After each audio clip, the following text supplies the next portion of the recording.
ഇരുട്ടിന്റെ മറവിൽ ഒരു നിഴലായി മാത്രം മാറിയിരുന്ന ഓതളനൊടിയനെ അന്ന് ആ ഗ്രാമം ആദ്യമായി ജീവനോടെ കണ്ടു. പന്തങ്ങളുടെ ചുവന്ന വെളിച്ചത്തിൽ കൺമുമ്പിൽ തെളിഞ്ഞത് ഒരു മനുഷ്യനെയല്ലായിരുന്നു, മറിച്ച് ഭയത്തിന്റെ വികൃതമായൊരു അമാനുഷിക രൂപമായിരുന്നു.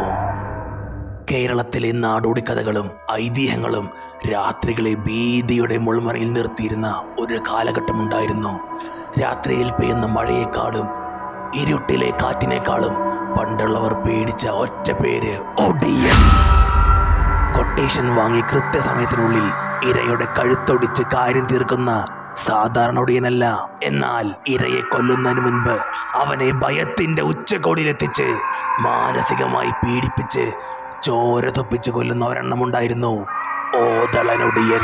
സ്വന്തം ഗുരുവിനെ പോലും ചതിച്ച് അധർമ്മത്തിന്റെ പാത തിരഞ്ഞെടുത്തവൻ.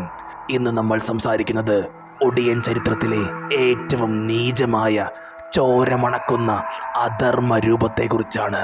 സാധാരണ ഒരു ഒടിയന് രൂപം മാറാൻ ഒടിമഷി വേണം, എന്നാൽ ഓതളനൊടിയന്റെ ഒടിമഷി കേവലം സസ്യങ്ങൾ കൊണ്ട് മാത്രം ഉണ്ടാക്കാവുന്ന ഒന്നായിരുന്നില്ല. ഏതെങ്കിലും ദേവീദേവന്മാരുടെ അനുഗ്രഹം കൊണ്ട് അയാൾക്ക് ലഭിച്ചതുമായിരുന്നില്ല. മറിച്ച് കറുത്ത വാവുള്ള രാത്രികളിൽ നീചമൂർത്തികളെയും അന്ധകാരഭൂതങ്ങളെയും ധ്യാനിച്ച് നേടിയെടുത്ത ആഭിചാര സിദ്ധിയായിരുന്നു അത്.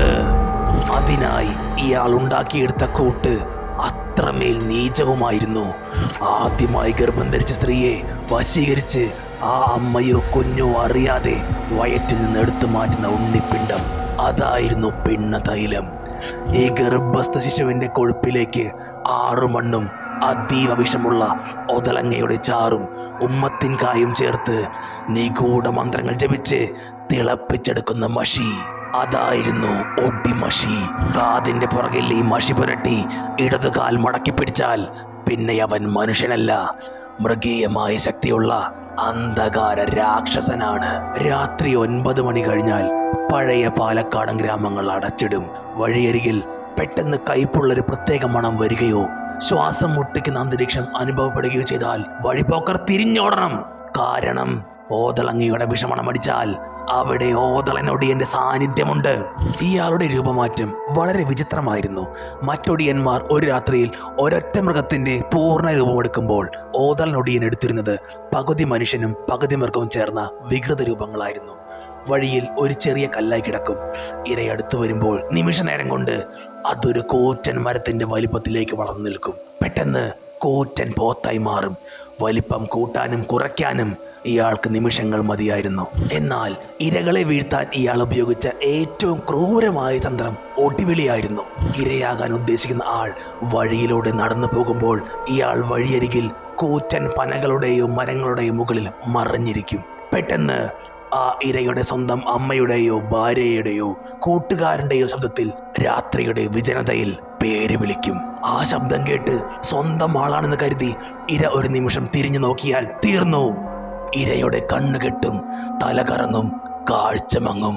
പെട്ടെന്ന് ആ വികൃത രൂപം അവരുടെ മുന്നിലേക്ക് ചാടി വീഴും. ഇരയെ പെട്ടെന്ന് കൊല്ലില്ല, ഇരയുടെ നെഞ്ചിൽ ആഞ്ഞ് ചവിട്ടിക്കൊണ്ടിരിക്കും. അവസാനം ചോര തുപ്പിച്ചാവാറാകുമ്പോൾ ആ വികൃത രൂപം അത് നോക്കി അലറിച്ചിരിക്കും. ഈ ഭീതി കാരണം ആളുകൾ രാത്രിയിൽ പുറത്തിറങ്ങാതെയായി. എങ്കിലും അത്യാവശ്യത്തിന് പുറത്തിറങ്ങുന്നവർ ഒടിയന്റെ കൺകെട്ട് തടയാൻ കയ്യിൽ തെങ്ങിൻ പൂക്കലകൾ കരുതുമായിരുന്നു. വീടുകളിൽ 7 തിരിയിട്ട നിലവിളക്കുകൾ കത്തിച്ചു വെച്ചു. ഒടിയൻ മൃഗരൂപത്തിൽ വരുമ്പോൾ തീയനെ ഭയപ്പെടും എന്നതുകൊണ്ട് നാട്ടുകാർ കൂട്ടമായി കയ്യിൽ പന്തങ്ങളും പിടിച്ചാണ് സഞ്ചരിച്ചിരുന്നത്. പക്ഷേ ഓതളനൊടിയന്റെ മേൽ ഈ സൂത്രങ്ങളൊന്നും അധികകാലം ഫലിച്ചില്ല. പതിയെ അവൻ വഴിപോക്കരെ പോലും ആക്രമിക്കാൻ തുടങ്ങി. ഒടുവിൽ ആ നാടിന്റെ പ്രാർത്ഥനകൾ കേട്ടെന്ന പോലെ ആ കറുത്ത വാവ് രാത്രിയിൽ ഒരു സംഭവം നടന്നു. ഉഗ്രമൂർത്തി പൂജകളും ഭദ്രകാളി സേവകളും കാരണം ഒടിയന്റെ ഒടിമഷിയുടെ മാന്ത്രിക ശക്തി താൽക്കാലികമായി തടയപ്പെട്ടു. തന്റെ ശരീരത്തിന്റെ നീചശക്തി നഷ്ടപ്പെട്ടു എന്നവൻ തിരിച്ചറിഞ്ഞതിന് മുൻപ് തന്നെ പന്തങ്ങളുമായി നാട്ടുകാർ അവനെ വളഞ്ഞിരുന്നു. പന്തങ്ങളുടെ വെളിച്ചം മുന്നിൽ കണ്ടതും അവൻ പേടിച്ചരണ്ട് കാതിന്റെ പുറകിലെ മഷി തുടച്ച് രൂപം മാറാൻ നോക്കി. കാരണം മഷി തുടച്ച് പച്ചവെള്ളത്തിൽ കുളിച്ചാൽ മാത്രമേ ഒടിയന് വീണ്ടും മനുഷ്യരൂപത്തിലേക്ക് തിരിച്ചെത്താൻ കഴിയൂ. എന്നാൽ മാന്ത്രിക ശക്തി നഷ്ടപ്പെട്ടത് കൊണ്ട് അവന് പോത്താകാനോ പൂർണ്ണ മനുഷ്യനാകാനോ സാധിച്ചില്ല. ഇത്രയും കാലം ഇരുട്ടിന്റെ മറവിൽ ഒരു നിഴലായി മാത്രം മാറിയിരുന്ന ഓതളനൊടിയനെ അന്ന് ആ ഗ്രാമം നഗ്ന നേത്രങ്ങൾ കൊണ്ട് കണ്ടു. പന്തങ്ങളുടെ വെളിച്ചത്തിൽ അവരുടെ കൺമുമ്പിൽ തെളിഞ്ഞത് ഒരു മനുഷ്യനെയല്ലായിരുന്നു.